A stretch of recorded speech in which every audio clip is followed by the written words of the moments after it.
नमस्कार, स्वागत है आपका। मैं हूं आपके साथ सुमित गुप्ता।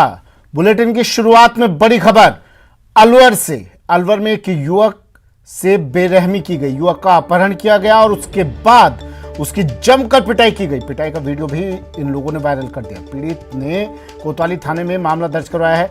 आरोपी युवक पीड़ित के ही दोस्त बताए जा रहे हैं। आपसी विवाद के बाद इसे गाड़ी में पटका इन युवकों ने और इसे अपने साथ ले गए। फिर सुनसान जगह पर ले जाकर इसकी डंडों से पिटाई की और वीडियो बनाकर उसे वायरल कर दिया। ये तस्वीरें देखिए, अलवर से तस्वीरें हैं। अलवर से खबर है, एक युवक की उसके ही दोस्तों ने जमकर पिटाई की।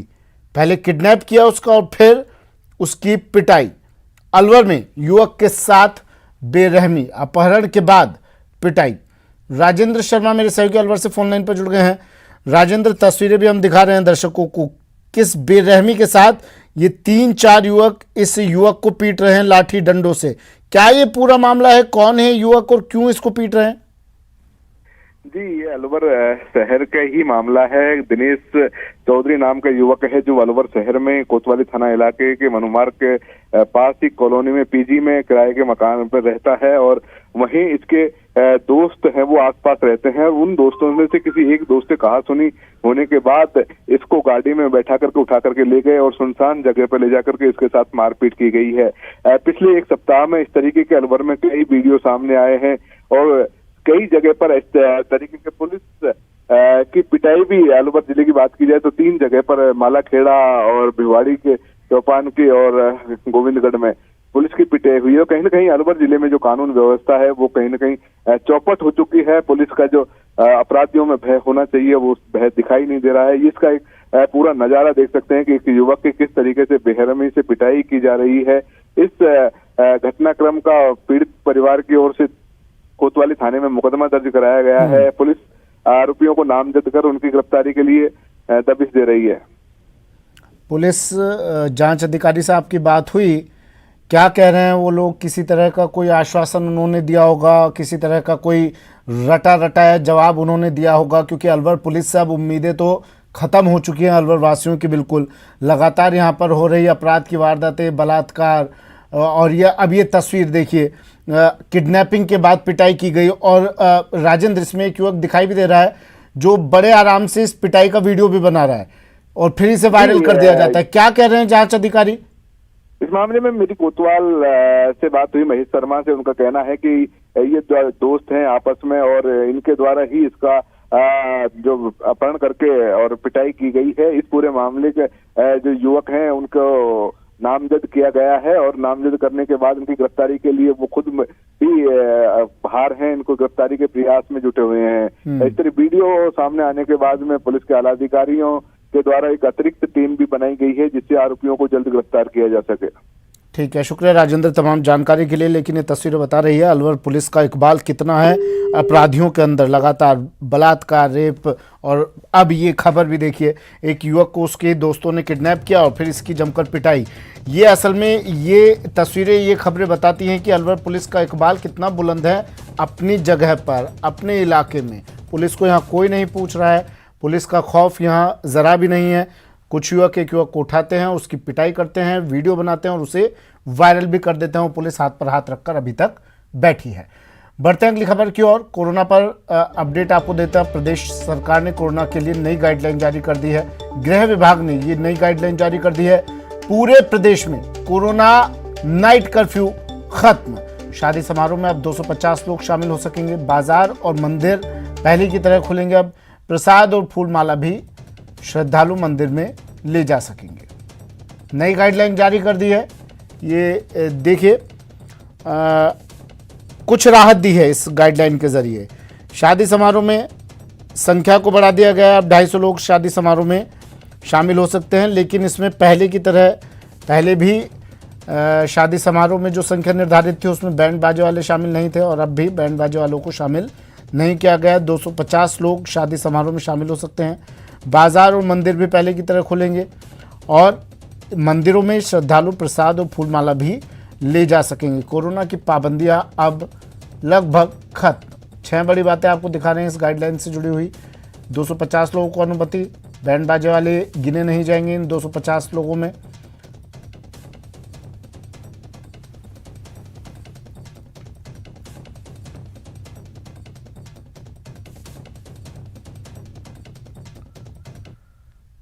प्रदेश का बजट भी आने वाला है, लेकिन बजट से पहले ही मुख्यमंत्री अशोक गहलोत भी एक्शन में नजर आ रहे हैं। सचिवालय में सभी सचिवों के साथ उन्होंने मंथन किया।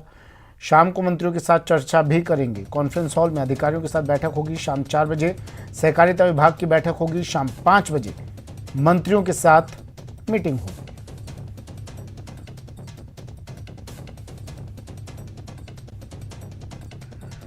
बजट से पहले एक्शन में मुख्यमंत्री अशोक गहलोत मंत्रियों के साथ करेंगे चर्चा। शाम 4 बजे सहकारिता विभाग की भी बैठक लेंगे।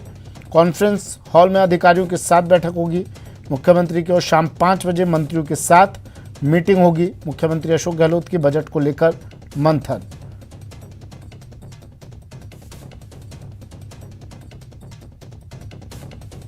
अलग अलग वर्गों से राय मशवरा लिया जाएगा और मुख्यमंत्री जैसा हर बार करते हैं वैसा ही करेंगे इस बार भी।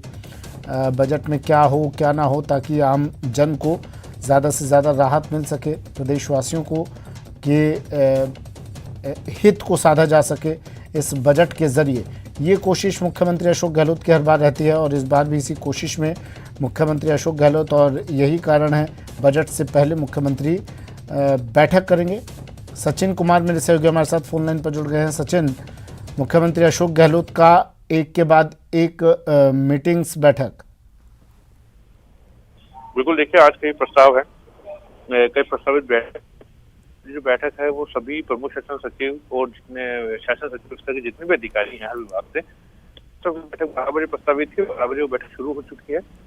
बैठक इसलिए भी महत्वपूर्ण हो जाती है, 9 तारीख से विधानसभा सत्र शुरू हो रहा है। ऐसे में सरकार को घेरने के लिए भाजपा पूरी तरह से रीट पर जो है हावी हो रही है। सरकार पर कई तरह के सवाल जो है वो रीट को लेकर लग रहे हैं और अन्य विभागों को लेकर भी कई तरह के सवाल लगेंगे। तो इस बैठक में जो खासतौर पर 3 मुख्य बिंदुओं पर बातचीत की जा रही है। पहला तो जो विधानसभा सत्र शुरू हो रहा है, जिसमें विभिन्न विभागों के जो सवाल लगेंगे उन सवालों को सही जवाब हो, जिससे कि मंत्री जो है वो सरकार का बचाव। ठीक है, शुक्रिया सचिन तमाम जानकारी के लिए। सीधा ले चलते हैं, पीसीसी चीफ गोविंद सिंह डोटासरा बोल रहे हैं। संगठनात्मक कार्य, उसमें उनकी भागीदारी 2023 और 2024 के चुनाव और पुनः राजस्थान में सत्ता वापसी और 2024 में केंद्र की सरकार से मोदी को हटाना, इन तमाम मुद्दों के ऊपर हम लोग, हमारे पार्टी के विधायक, पार्टी के सहयोगी दल जो राजस्थान की विधानसभा में हमको समर्थन दे रहे हैं और हमें समर्थन दे रहे वो तमाम विधायक, उन सबको हम इस चिंतन शिविर में शामिल करेंगे। और इस 2 दिवसीय चिंतन शिविर के बाद में हमारा एकमात्र फोकस 2023 में सत्ता में पुनः लौटना, 2024 में केंद्र में मोदी सरकार को हटाना, जनता के बीच में रह करके जनता के जो वादे हमने किए थे उनको पूरा करना। और इस 2 दिवस के बाद में हम लोग चंद ही दिनों में हम लोग जो पीसीसी और एआईसीसी के मेंबर हैं उनके साथ में भी इसी तरीके का एक कार्यशाला, वर्कशॉप या शिविर करेंगे। और उसके बाद में हम सरकार को प्रदेश कांग्रेस कमेटी की तरफ से आने वाले बजट में जो जनता, कांग्रेस के कार्यकर्ता, जो नेता चाहते हैं वो सुझाव हम लोग बजट के लिए देंगे, जिससे जो बजट आने वाला हो बहुत ही बेहतर हो, आम जनता को खुशहाली देने वाला हो, विकास बढ़ाने वाला हो और आशा और अपेक्षाएं जो कार्यकर्ताओं की हैं उसको पूरा करने वाला हो। ऐसा बजट सरकार के द्वारा प्रस्तुत किया जाएगा। ये कब रखेंगे आप ये भी हम मुख्यमंत्री जी जब बजट रखें उससे पहले हम लोग उसको भी पूरा कर लेंगे। डेट अभी तय नहीं है, हम 2 दिन रहेंगे तो वहाँ इस डेट को भी तय कर लेंगे कि हम एआईसीसी और पीसीसी और हमारे जो एक्सएमएल है जिसमें पीसीसी और एआईसीसी मेंबर में तकरीबन वो शामिल हो जाएंगे, उन सब वरिष्ठ और तमाम नेताओं से हम लोग चर्चा करके और उसके बाद में हम हमारा प्रस्ताव जो कांग्रेस के वर्कर चाहते हैं, जो कांग्रेस के नेता चाहते हैं, किस प्रकार के बजट से वो उम्मीद करते हैं, क्या जनता से उन्होंने विभिन्न समय में वादे किए हैं सरकार आने से पहले, उन सबको हम लोग चर्चा करके और सरकार तक पहुंचाने का काम करेंगे। सर, सेशन से पहले ऐसे पहली बार विधायकों का प्रशिक्षण या का सम्मेलन देखने को मिल रहा है। क्या ये जो मुद्दे हैं, चाहे रीट का हो चाहे अलवर का हो, क्योंकि विपक्ष भी तैयारी कर रहा है कि इस मामले में कांग्रेस पार्टी सरकार को घेरे वहां पर, तो उसके लिए विधायकों को पहले तैयार। ये दो बातें हैं सर इसमें। संगठन की मजबूती के बगैर सरकार नहीं आती है, तो संगठन की मजबूती के लिए भी हमारा ये एक प्रयास है जिसमें सत्ता में जो विधायक हैं वो संगठन के काम में पूरी तरीके से जुट जाएं और संगठन को सहयोग करें। उसके साथ साथ जिस प्रकार की सोच भारतीय जनता पार्टी और आरएसएस की है उसको जवाब देने के लिए केंद्र की विफलताओं और जो गलत नीतियां जिसके कारण से आम जनजीवन आज परेशान है, किसान परेशान, बेरोजगार परेशान, महिलाएं परेशान, न विकास के काम हो रहे हैं, केवल और केवल नफरत की और झूठ की राजनीति केंद्र की में बैठी मोदी सरकार कर रही है। उसका जवाब देने के लिए भी हम लोग केंद्र की गलत नीतियों की भी चर्चा हम लोग करेंगे। हमारी सरकार ने जो 3 साल तक अच्छा काम किया है, उनकी अच्छी नीतियां हैं, उनको भी हम गांव ढाणी में बैठे लोगों तक कैसे पहुंचाएं, इस बात की भी चर्चा की आवश्यकता महसूस की गई है संगठन के द्वारा। ये दोनों चीजें हैं। विपक्ष के पास कोई मुद्दा है ही नहीं। विपक्ष तो राजस्थान में बेवजह मुद्दे बनाने की कुचेष्टा कर रहा है। केंद्र के सरकार के खिलाफ दुनिया भर के मुद्दे हैं जो 8 साल पहले उन्होंने वादे किए थे, उनमें से एक वादे पे केंद्र की सरकार एक वादा पूरा नहीं कर सकी। ये मुद्दे आम जनता तक ले जाने की आवश्यकता है, क्योंकि जो हम महसूस कर रहे हैं कि सोशल मीडिया का दुरुपयोग भारतीय जनता पार्टी के लोग कर रहे हैं। जो मीडिया सच दिखाना चाहता है लेकिन चाहते हुए भी नहीं दिखा पा रहा है, तो इसलिए जरूरी हो गया कि हमारा कार्यकर्ता, हमारा कांग्रेस का नेता, तमाम वो लोग पूरे तरीके से तैयार होकर के गांव में, ढाणी में, खेत में, खलियान में, वार्ड में, शहर में, सब जगह जाए और हमारी सरकार की 3 साल की उपलब्धियों को बताए और केंद्र सरकार की 8 साल की विफलताओं को बताए। सतीश पुनिया ने कहा है, संकल्प किया है कि जब तक मैं पहनूंगा नहीं, साफा नहीं पहनूंगा, शाम का भोजन नहीं करूंगा, जब तक कांग्रेस की सरकार नहीं उखाड़। जो जिस तरीके के लोग 2 दिन से हरकत कर रहे हैं,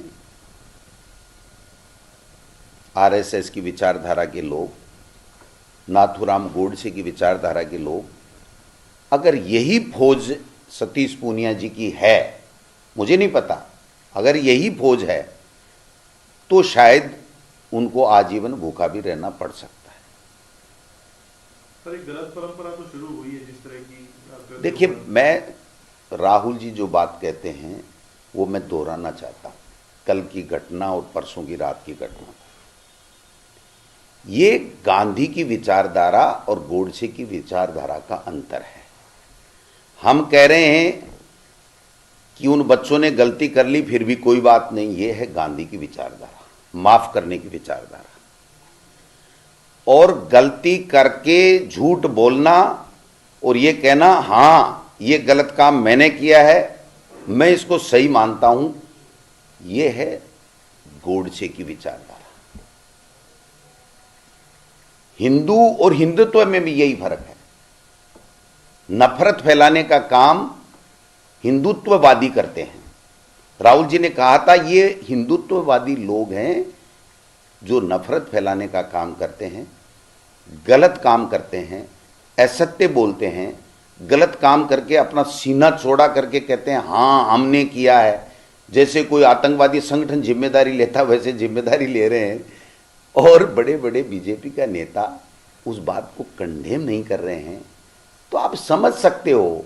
यही तो राहुल जी कह रहे हैं ना, ये हिंदुत्ववादी लोग वो होते हैं जो नफरत फैलाते हैं, नफरत फैलाने, घृणा फैलाने का काम ही तो कर रहे हैं।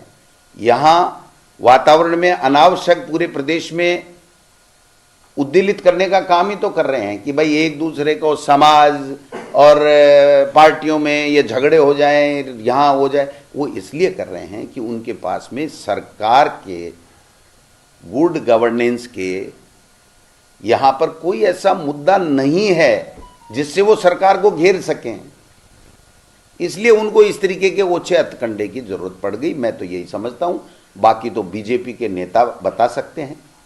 एक नेता का, बीजेपी के नेता का इस घटना की निंदा करने का बयान नहीं आना, ये साबित करता है कि आरएसएस की पाठशाला में, बीजेपी की पाठशाला में नाथूराम गोडसे की विचारधारा को किस प्रकार से पनपाया जाता है।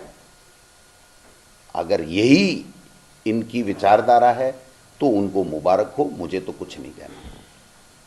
मंत्री के खिलाफ हनी ट्रैप जैसे मामला है, उनका कहना है कि किसान नेताओं के खिलाफ साजिश हो रही है। थैंक यू, धन्यवाद, नमस्कार।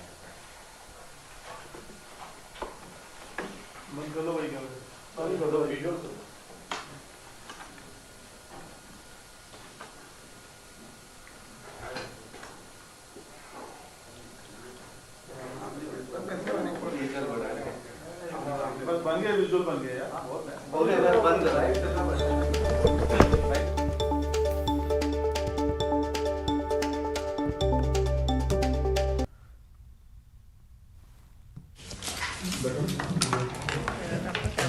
पीसीसी चीफ गोविंद सिंह डोटासरा पत्रकारों से बात कर रहे थे, कह रहे थे गांव-गांव जाकर राज्य सरकार की उपलब्धियां हम बताएंगे, गलती को माफ़ करना गांधी की विचारधारा, ये गलती करके झूठ बोलना गोडसे की विचारधारा।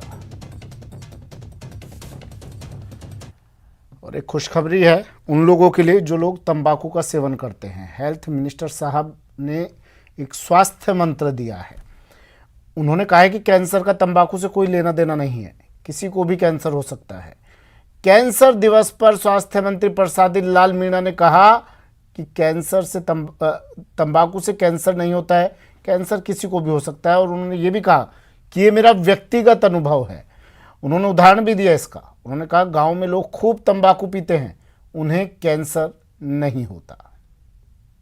तो बिना तंबाकू पीने वालों को भी होता है, ऐसा नहीं तंबाकू पीने वाले का, जो तंबाकू ज़्यादा पीते हैं उनके कभी कैंसर होता ही नहीं। ये कोई तंबाकू पीने वालों के कैंसर है।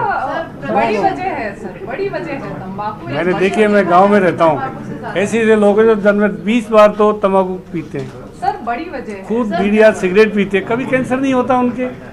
और जो कभी नहीं पीते उनके भी कैंसर हो जाता है, उनके भी कैंसर हो जाता है। अब शहरों में कौन तंबाकू पीते हैं, वहाँ भी शहरों में भी होते हैं लोगों के। बीड़ी नहीं पीते उनके भी होते हैं।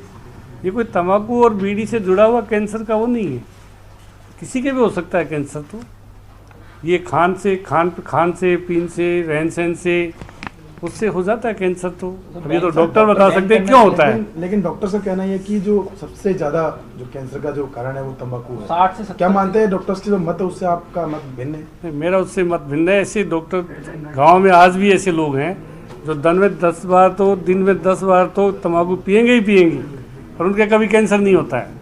कभी 100 साल भी उम्र हो जाए, 80 भी हो जाए, कैंसर नहीं। इससे तंबाकू और इससे जुड़ा हुआ कैंसर नहीं है, ये तो किसी के भी हो सकता है कैंसर। तो बढ़ते अगली खबर की ओर। रीट भर्ती परीक्षा पेपर लीक मामले पर बीजेपी का प्रदर्शन लगातार चौथे दिन भी जारी है। आज बीजेपी के एसटी-एससी मोर्चे ने प्रदर्शन किया। टीवी स्क्रीन पर इससे जुड़ी 2 तस्वीरें आपको दिखा रहे हैं। पहली तस्वीर जालोर की है और दूसरी तस्वीर जयपुर की है, जहां बीजेपी ने प्रदर्शन किया।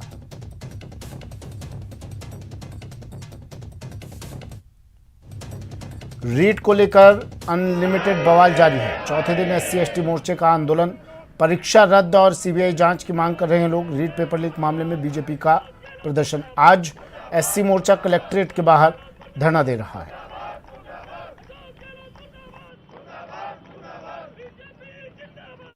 भीड़ कम नहीं है। ये आपके अपने पहले अलग मंडलों का 8 दिन तक लगातार धरने का कार्यक्रम रखा हुआ है।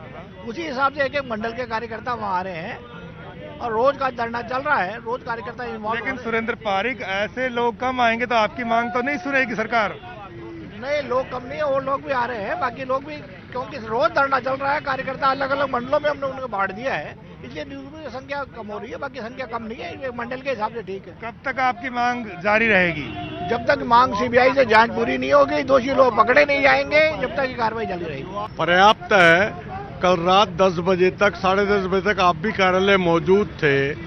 जिस प्रकार का भय का वातावरण बनाकर कार्यकर्ताओं को झुकाने का प्रयास करा जा रहा है और कार्यकर्ताओं का मादा है कि सरकार को घुटनों पर लाएंगे, चरणबद्ध आंदोलन विधानसभा सत्र चालू होने तक चलता रहेगा, तो निश्चित रूप से कार्यकर्ता 11 बजे का समय था और मेरे हिसाब से 250-300 कार्यकर्ता अगर धरने पे हो तो ये संख्या और धीरे धीरे कार्यकर्ता आते हैं। देखिए, वैसे तो बसंत पंचमी का सावा इतना जबरदस्त है तो लोग बाग भात लेकर के अपने अपने बहनों के कहीं गए हुए हैं, इस वजह से थोड़ा सा कम है, वो कारण है।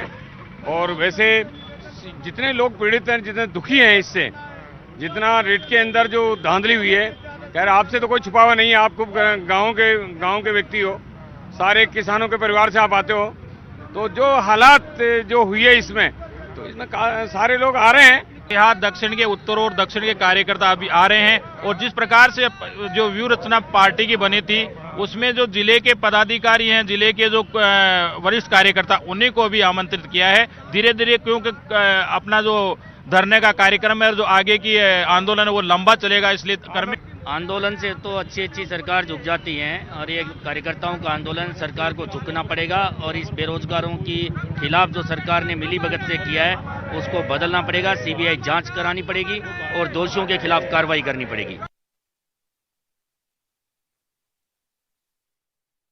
पैंथर से दहशत की ये दहशत जयपुर में देखने को मिली। आज सुबह एक पैंथर बस्सी के रिहायशी इलाके में आ गया और ये पैंथर यहां तुंगा के एकलव्य आवासीय स्कूल में घुस गया। इससे इलाके में हड़कंप मच गया। सूचना मिलने पर पुलिस और वन विभाग की टीम मौके पर पहुंची। पैंथर को कड़ी मशक्कत के बाद ट्रैंकुलाइज किया गया। ये पैंथर स्कूल के बाथरूम में बैठ गया था। इस वन विभाग को इसको ट्रैंकुलाइज करने में काफी परेशानी हुई।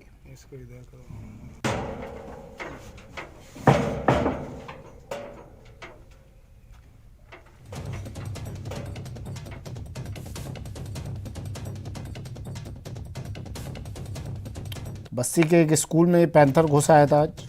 इसके बाद वन विभाग की टीम मौके पर पहुंची। 5 घंटे बाद इसे ट्रैंकुलाइज किया गया। स्कूल के बाथरूम में घुस गया है पैंथर और उसके बाद यहां पर कई टीचर्स और छात्र भी मौजूद थे, जिन्हें सुरक्षित स्थान पर फिर ले जाया गया और वन विभाग को सूचित किया गया।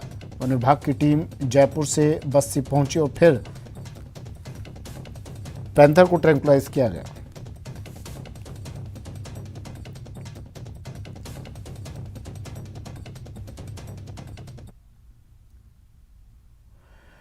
खबर पाली से है। पाली में खड़ी बस में आग लग गई। आग से बस जलकर राख हो गई।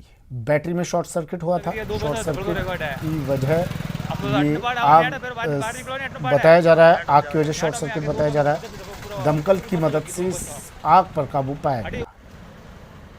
बैटरी में शॉर्ट सर्किट और फिर आग की लपटों ने इसे पूरी तरह से अपना आगोश में ले लिया। देखिए, धुएं का गुबार, आग की लपटें, बर्निंग बस।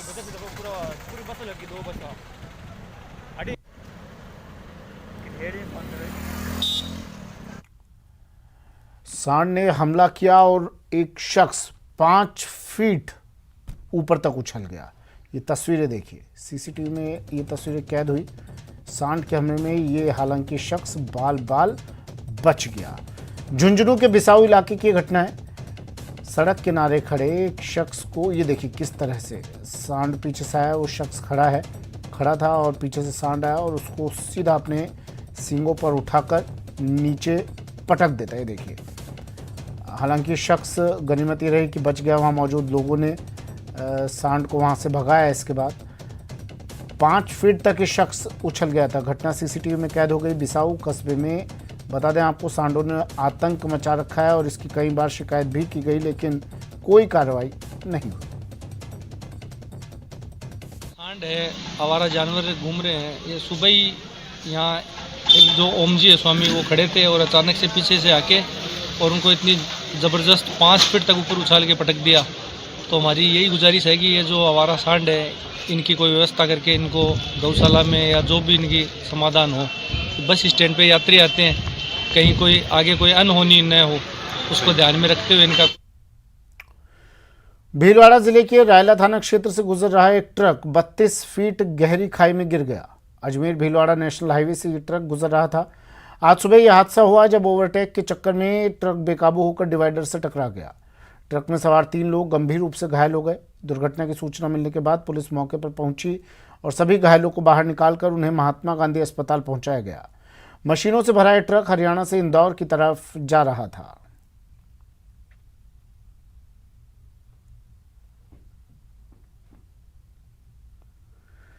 कोरोना की तीसरी लहर का प्रकोप थोड़ा सा कम क्या हुआ, लोग सारे नियम भूल गए। दौसा जिला मुख्यालय पर आज बड़ी संख्या में लोग इकट्ठा हुए। लोगों ने न मास्क लगाया था और न ही सोशल डिस्टेंसिंग की पालना हुई। दौसा शहर के श्याम मंदिर में इन दिनों पाठोत्सव चल रहा है। पाठोत्सव के दौरान निशान यात्रा निकाली गई थी। इसमें सैकड़ों महिला और पुरुष शामिल हुए। सरकार ने धार्मिक समारोह में अधिकतम 100 लोगों के शामिल होने की छूट दे रखी है, लेकिन इस कार्यक्रम में बड़ी संख्या में श्रद्धालु शामिल हुए। हैरान करने वाली बात यह है कि निशान यात्रा शहर के प्रमुख मार्गों से होकर गुजरी, जहां पुलिस और प्रशासन के अधिकारियों की पूरी नजर थी, लेकिन किसी ने भी कोविड प्रोटोकॉल की पालना तक नहीं की, न ही पुलिस और प्रशासन करवा पाया। आयोजकों ने रोका टोका तक नहीं।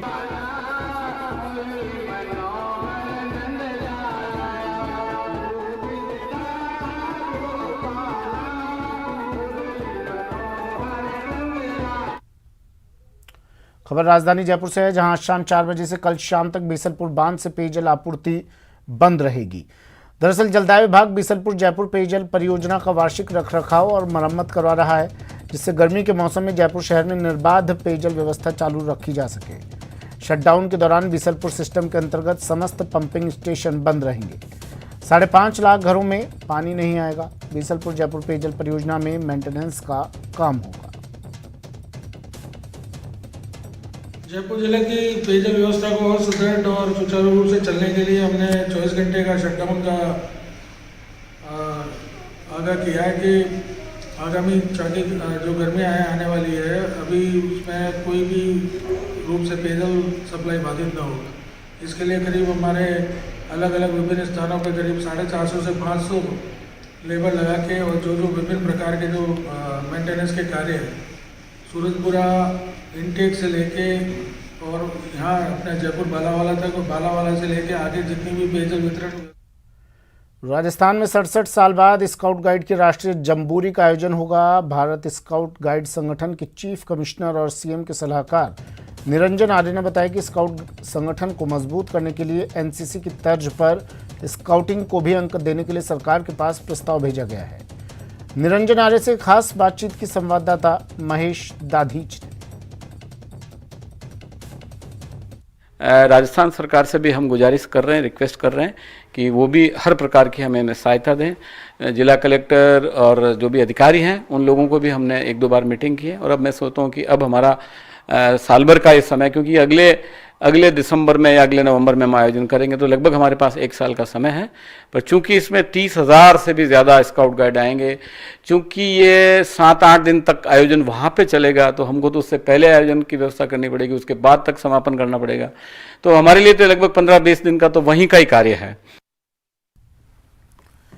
जोधपुर के क्रिकेटर रवि बिश्नोई को टीम इंडिया की जर्सी मिल गई है। रवि का जर्सी नंबर 56 है। जर्सी पर उनका नाम RM बिश्नोई लिखा हुआ है, जहां R से रवि और M से उनके पिता का नाम मांगीलाल है।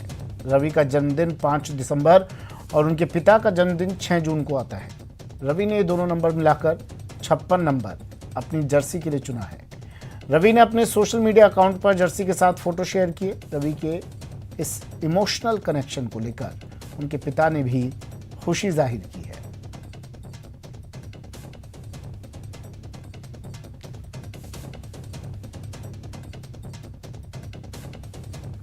जोधपुर के cricketer Ravi Bishnoi team India की जर्सी मिली, लेकिन इस जर्सी को इन्होंने खास तरीके से तैयार करवाया।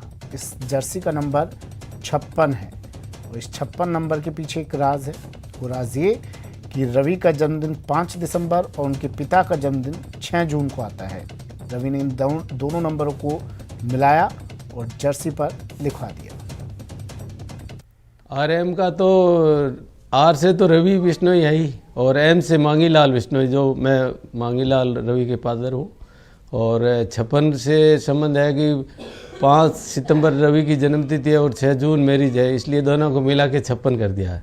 अरे इससे अच्छा तो अब क्या लग सकता है कि रवि ने आपके साथ साथ मेरा भी नाम और जन्मतिथि जोड़ दी, और बड़ी खुशी की बात है। वक्त एक ब्रेक का है, जल्द हाजिर होंगे।